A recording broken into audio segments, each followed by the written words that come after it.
हृदय का आकर्षण मस्तिष्क की तर्क शक्ति से कई गुना प्रबल होता है, क्योंकि हृदय अनुभव से संचालित होता है और मस्तिष्क विश्लेषण से। यही कारण है कि जब हृदय अपनी संपूर्ण चेतन शक्ति में उदित होता है तो मस्तिष्क की गणनाएं मौन हो जाती है। सुप्रभात, मैं हूं प्रतिबिंब शर्मा, आपके साथ सबसे पहले नजर मुख्य गतिविधियों पर। संसद के शीतकालीन सत्र का आज तीसरा दिन। लोकसभा में केंद्रीय उत्पाद शुल्क संशोधन विधेयक 2025 विचार और पारित किए जाना होगा प्रस्तावित। बिल को वित्त मंत्री ने कल सदन में किया था पेश। राज्यसभा में जल प्रदूषण निवारण तथा नियंत्रण संशोधन अधिनियम 2024 के प्रावधानों को मणिपुर में लागू करने संबंधी संकल्प पर होगी चर्चा। लोकसभा में गतिरोध टूटने के आसार, वंदे मातरम और चुनाव सुधारों पर चर्चा को लेकर बनी सहमति। लोकसभा अध्यक्ष ओम बिरला के साथ सत्ता पक्ष और विपक्ष के नेताओं की बैठक में लिया गया फैसला। आगामी सोमवार को वंदे मातरम पर, मंगलवार और बुधवार को चुनाव सुधारों पर होगी सदन में चर्चा। मणिपुर वस्तु एवं सेवा कर दूसरा संशोधन विधेयक 2025 को मिली संसद की मंजूरी। चर्चा के बाद राज्यसभा ने लोकसभा को लौटाया बिल। मणिपुर में राष्ट्रपति शासन लागू होने के कारण अध्यादेश के माध्यम से किया गया था संशोधन। विधेयक के जरिए मिली विधायी मान्यता। राष्ट्रपति द्रौपदी मुर्मू आज नौसेना दिवस समारोह में लेंगी हिस्सा। भारतीय नौसेना द्वारा आयोजित ऑपरेशनल डेमोन्स्ट्रेशन का करेंगी अवलोकन। नौसेना की सामरिक क्षमता, आधुनिक युद्धक तकनीक और विभिन्न ऑपरेशनल कौशल का देखेंगी प्रदर्शन।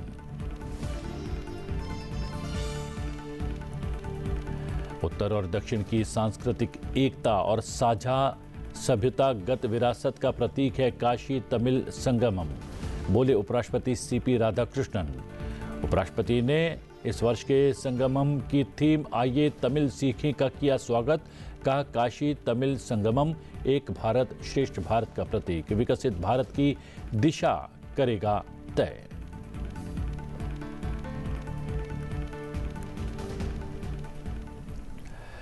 शीतकालीन सत्र का आज तीसरा दिन है। आइए जानते हैं दोनों सदनों में आज के सूचीबद्ध कार्यों के बारे में। सबसे पहले बात कर लेते हैं लोकसभा के विधायी कार्यों की। लोकसभा में आज विधायी कार्यों की बात करें तो लोकसभा में एक बिल विचार तथा पारित किए जाने के लिए सूचीबद्ध है। वित्त मंत्री निर्मला सीतारमण केंद्रीय उत्पाद शुल्क संशोधन विधेयक 2025 यानी the central excise amendment bill 2025 पर विचार और पारित किए जाने का प्रस्ताव करेंगे। इस बिल को वित्त मंत्री ने कल सदन में पेश किया था। राज्यसभा में सरकारी कार्य की बात करें तो पर्यावरण, वन एवं जलवायु परिवर्तन मंत्री भूपेंद्र यादव मणिपुर में जल प्रदूषण निवारण तथा नियंत्रण संशोधन अधिनियम 2024 को अपनाने के संबंध में परिनियत संकल्प पेश करेंगे। इस पर चर्चा के लिए 3 घंटे का समय तय किया गया।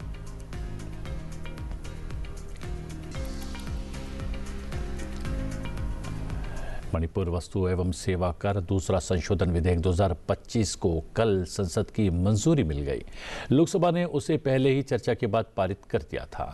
वित्त मंत्री निर्मला सीतारमण ने चर्चा का उत्तर दिया। कहा कि जीएसटी सिर्फ मणिपुर के लिए ही नहीं पूरे देश के लिए और संशोधित जीएसटी 22 सितंबर से पूरे देश में लागू है। मणिपुर में राष्ट्रपति शासन है, इसलिए वहां संशोधित जीएसटी को संसद की मंजूरी से वहां लागू किया जा रहा है।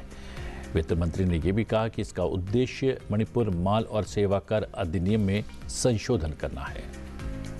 When goods are kept in a special economic zone or a free trade warehousing zone and are sold before being taken out of the zone itself, such transactions will now be treated as neither a supply of good or a supply of services, providing again the much needed clarity and avoiding unintended consequences. So even before, if it is removed from the SEZ or the special economic warehousing zone, if the sale happens, we'll treat it as non-sale, in the sense we'll treat it as neither a supply of goods or a supply of services, so there won't be any confusion. So these above amendments have been carried out in the Central GST Act, but again, as I said earlier, sir, it hadn't happened during the Manipur state GST because of ordinance which had to be brought in. Now we're converting that ordinance into a law. Rajya Sabha में विधेयक पर हुई चर्चा में कई सदस्यों ने अपने विचार और सुझाव रखे। विभिन्न सदस्यों ने मणिपुर वस्तु एवं सेवा कर दूसरा संशोधन विधेयक 2025 को राज्य के विकास और आर्थिक समृद्धि के लिए आवश्यक बताया और उम्मीद जताई कि इससे वहां लोगों को कारोबार करने में मदद मिलेगी और शांति बहाली का रास्ता खोजा जा सकेगा। The earlier act also brought much needed clarity in tax administration.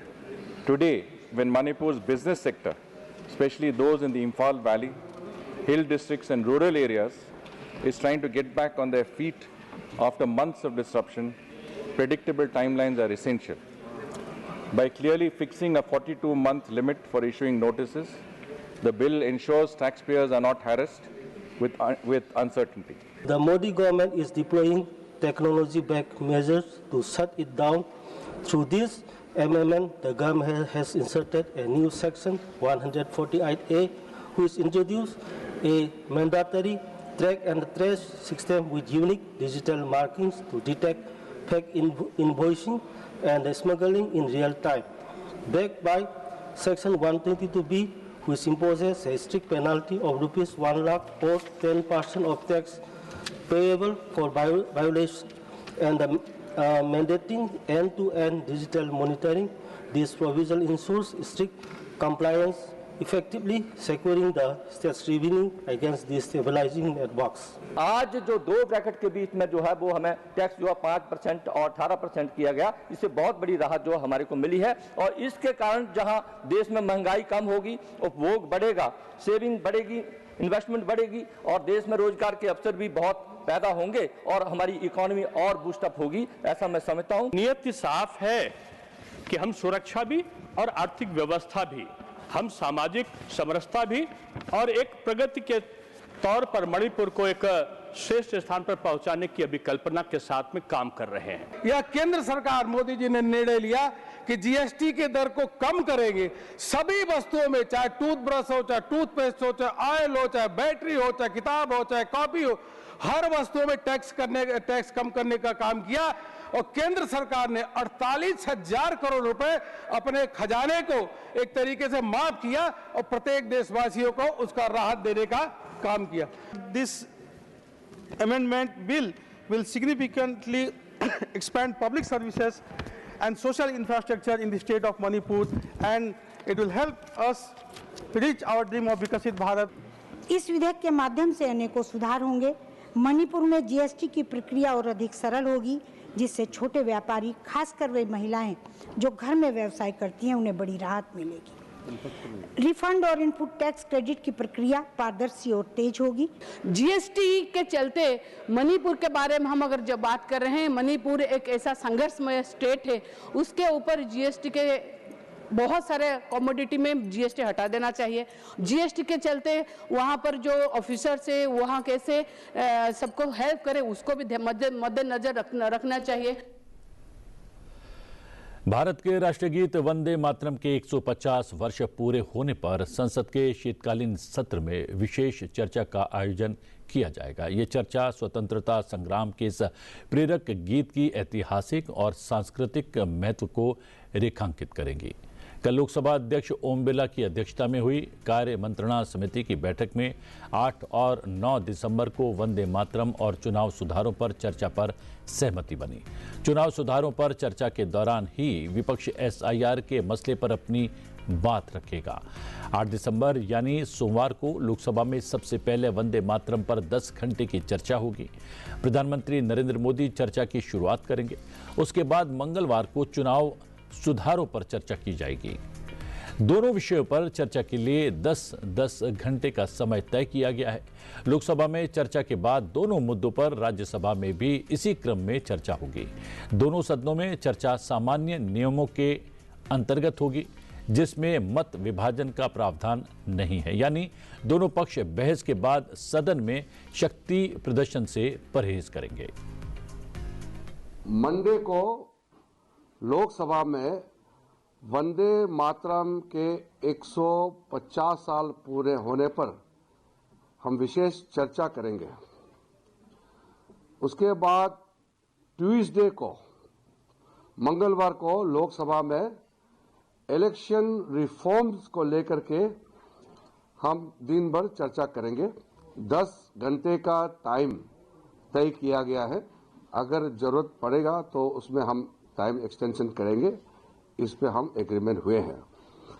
मैं इस चीज को लेकर के सब पार्टी के नेताओं को फिर से अपील करना चाहता हूं। हम सब चाहते हैं कि पार्लियामेंट हाउस अच्छी तरह से चले।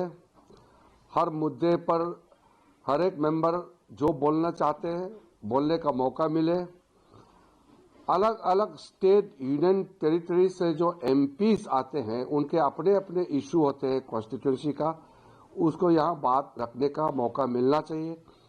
सरकार का जो भी बिजनेस है, महत्वपूर्ण बिल्स है, उस पर अच्छी चर्चा होनी चाहिए और फिर पारित होकर के देश के लिए काम करना, ये हमारी जिम्मेदारी है। राष्ट्रपति द्रौपदी मुर्मू आज से 2 दिन के लिए केरल के तिरुवनंतपुरम के प्रवास पर रहने वाली है। राष्ट्रपति इस दौरान आज नौसेना दिवस समारोह में मुख्य अतिथि के रूप में सम्मिलित होंगी। नौसेना दिवस हर वर्ष 4 दिसंबर को मनाया जाता है, लेकिन इस वर्ष समारोह 3 दिसंबर को तिरुवनंतपुरम में भव्य रूप से आयोजित किया जा रहा है, जिसमें राष्ट्रपति की गरिमामयी उपस्थिति समारोह का मुख्य आकर्षण होगी। राष्ट्रपति तिरुवनंतपुरम में भारतीय नौसेना द्वारा आयोजित ऑपरेशनल डेमोन्स्ट्रेशन का अवलोकन करेंगी, जिसमें नौसेना की सामरिक क्षमता, आधुनिक युद्ध तकनीक और विभिन्न ऑपरेशनल कौशल का प्रदर्शन किया जाएगा।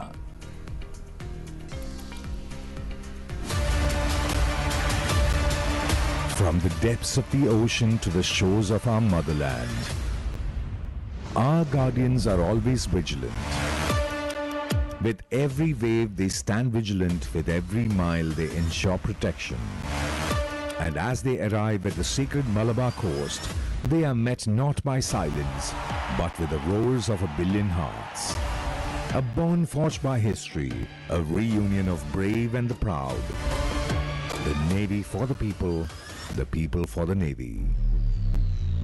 Join us to witness warship, aircraft, submarines and commandos in action on December 3rd at Shangamugam Beach, Thiruvananthapuram.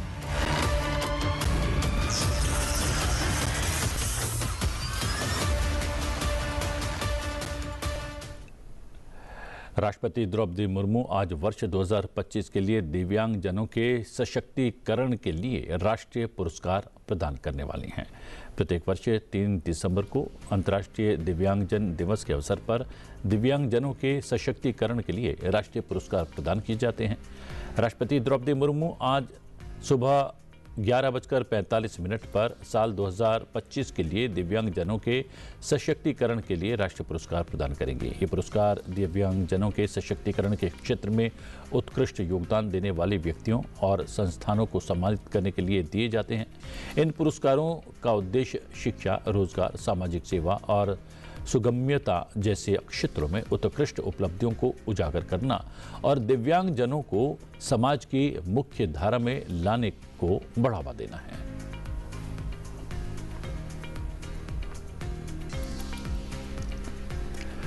उपराष्ट्रपति सीपी राधाकृष्णन ने काशी और तमिलनाडु के बीच अटूट सांस्कृतिक संबंध का उत्सव मनाने वाले काशी तमिल संगमम के 4थे संस्करण के अवसर पर एक विशेष वीडियो संदेश दिया है।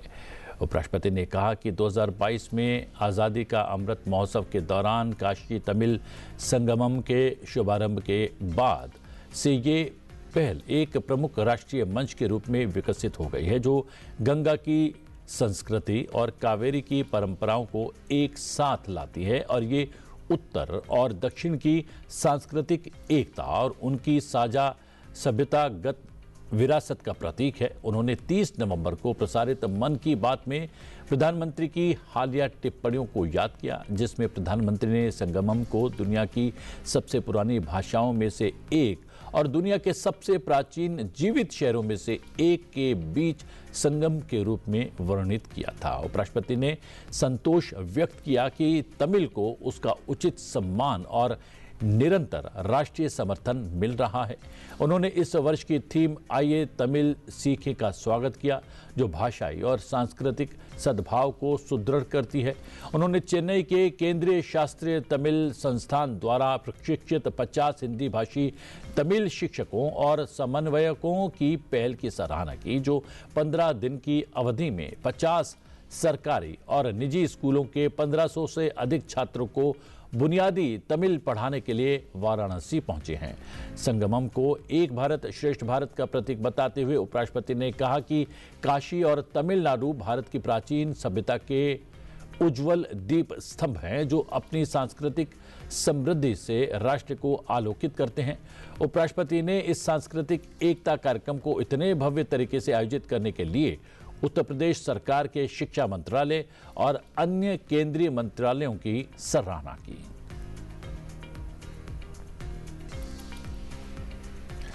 संचार मंत्री ज्योतिरादित्य सिंधिया ने कहा है कि साइबर धोखाधड़ी के लिए दूरसंचार संसाधनों के दुरुपयोग को रोकने और साइबर सुरक्षा सुनिश्चित करने के उद्देश्य से संचार साथी ऐप लाया गया है।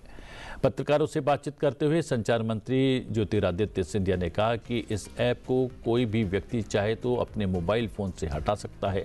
उन्होंने ये भी कहा कि ये पूरी तरह से मोबाइल उपयोगकर्ता पर निर्भर है कि वो संचार साथी ऐप को मोबाइल में रखना चाहता है या हटाना चाहता है। उन्होंने कहा कि दूरसंचार उपभोक्ताओं की सहायता करना और सुरक्षा सुनिश्चित करना सरकार का कर्तव्य है। उन्होंने बताया कि संचार साथी ने लगभग 1,75,00,000 धोखाधड़ी वाले मोबाइल कनेक्शनों को डिस्कनेक्ट करने में मदद की है। इस ऐप से लगभग 20 लाख चोरी हुए मोबाइल फ़ोन का पता लगाने में मदद मिली है, जिनमें से करीब 7.5 लाख मोबाइल उनके मालिकों को सौंप दिए गए हैं। उन्होंने स्पष्ट किया कि ये प्लेटफॉर्म न तो निगरानी करता है और न ही कॉल मॉनिटरिंग की अनुमति ही प्रदान करता है। संचार साथी एक ऐप है और एक पोर्टल है जिसके आधार पर हर एक उपभोक्ता अपनी सुरक्षा अपने हाथों से कर पाता है। ये जन भागीदारी का एक कदम है। इसमें लोगों को ऑब्जेक्शन नहीं, लोगों को स्वागत करना चाहिए। इसके आधार पर जब आप मोबाइल फोन खरीदते हो, उसके आधार पर IMEI नंबर फेक है कि जेन्युइन है, उसका रिकॉग्निशन आप संचार साथी ऐप के आधार पर कर सकते हो। आज तक संचार साथी पोर्टल के 20 करोड़ डाउनलोड हुए, ऐप के 1.5 करोड़ से ज्यादा डाउनलोड हुए। और ये सफल क्यों है? ये सफल इसलिए है क्योंकि देश का हर नागरिक इस अभियान का साथी बनना चाहता है कि वो स्वयं जन भागीदारी के आधार पर अपनी सुरक्षा नियमित रूप से कर पाए। संचार साथी ऐप के प्रयोग से मोबाइल का प्रयोग पहले से ज्यादा सुरक्षित हो जाएगा। संचार साथी ऐप साइबर सिक्योरिटी टूल है। ऐप साइबर अपराध और धोखाधड़ी रोकने में कारगर है। जाली KYC, डिवाइस चोरी और बैंकिंग धोखाधड़ी से इससे निजात मिलेगी। वहीं ये ऐप पारदर्शी और सुरक्षित मोबाइल सेवाएं बढ़ाने में मददगार है। ये ऐप 17 जनवरी 2025 को लॉन्च हुआ था। 3 करोड़ से अधिक धोखाधड़ी वाले मोबाइल कनेक्शन इस ऐप की मदद से समाप्त किए गए हैं। वहीं 3,19,000 से ज़्यादा डिवाइस को ब्लॉक किया गया है। 16,97,000 व्हाट्सएप अकाउंट भी निष्क्रिय किए गए हैं। 20,000 से अधिक बल्क SMS भेजने वालों को ब्लैक लिस्टेड किया गया है। ऐप पर अब तक 1,14,00,000 से अधिक रजिस्ट्रेशन हो चुके हैं। ये ऐप एंड्रॉयड और iOS दोनों प्लेटफॉर्म पर फ्री में उपलब्ध है। साथ ही 21 क्षेत्रीय भाषाओं में भी ऐप उपलब्ध है। ये ऐप सरकार की टेलीकॉम सिक्योरिटी प्रणाली से जुड़ा है। इससे फोन की प्रामाणिकता की जांच हो सकेगी। IMEI ट्रैकिंग और ब्लॉकिंग करने की भी सुविधा है। IMEI नंबर से मोबाइल की वास्तविकता की जांच आसानी से हो सकेगी। वहीं ब्लॉक या ब्लैक लिस्ट IMEI की जांच करना भी बेहद आसान हो जाएगा।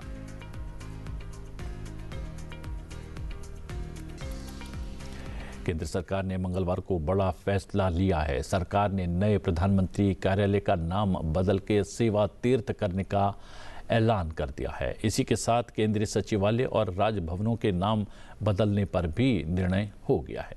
केंद्र सरकार ने एक महत्वपूर्ण निर्णय में प्रधानमंत्री कार्यालय वाले नए परिसर का नाम बदलकर सेवा तीर्थ कर दिया है। सेंट्रल विस्टा प्रोजेक्ट के तहत निर्मित ये परिसर जल्द ही प्रधानमंत्री नरेंद्र मोदी का नया कार्यालय होगा। सेवा तीर्थ को एक ऐसा कार्यस्थल बनाया जा रहा है जहां सेवा भावना ही सर्वोपरि होगी और राष्ट्रीय स्तर की प्राथमिकताएं आकार लेंगी।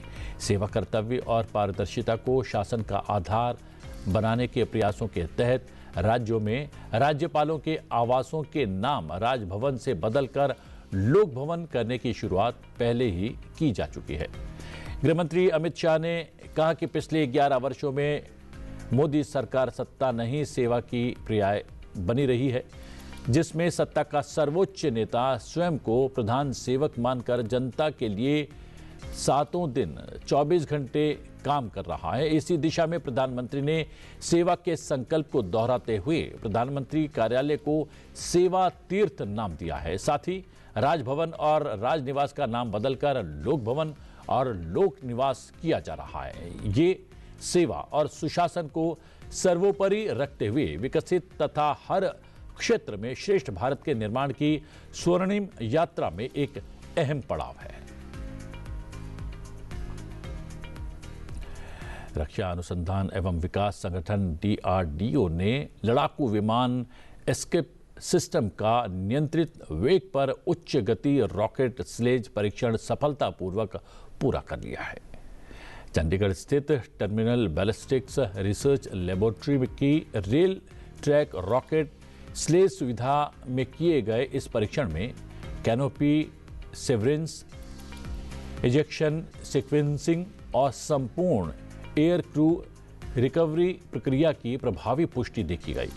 ये परीक्षण एरोनॉटिकल डेवलपमेंट एजेंसी और हिंदुस्तान एरोनॉटिक्स लिमिटेड के सहयोग से सफलतापूर्वक संपन्न किया गया। ये अत्यंत जटिल और गतिशील परीक्षण भारत को उन चुनिंदा देशों की श्रेणी में शामिल करता है जिनके पास उन्नत इन हाउस स्केप सिस्टम के पूर्ण परीक्षण की क्षमता उपलब्ध है। कैनोपी फ्रेजिलाइजेशन पैटर्न, इजेक्शन सीक्वेंसिंग और संपूर्ण एयर क्रू रिकवरी प्रक्रिया का मूल्यांकन एक इंस्ट्रूमेंटेड एंथ्रोपोमॉर्फिक टेस्ट डमी के माध्यम से किया गया, जिसने इजेक्टेड पायलट द्वारा वास्तविक परिस्थितियों में अनुभव किए जाने वाले महत्वपूर्ण भार, क्षण तथा त्वरण को सटीक रूप से रिकॉर्ड किया। पूरे परीक्षण अनुक्रम को ऑन बोर्ड और ग्राउंड आधारित हाई स्पीड इमेजिंग सिस्टम की मदद से विस्तृत रूप में कैप्चर भी किया गया। इस परीक्षण का अवलोकन भारतीय वायुसेना और institute of aerospace medicine and certification के अधिकारियों द्वारा किया गया।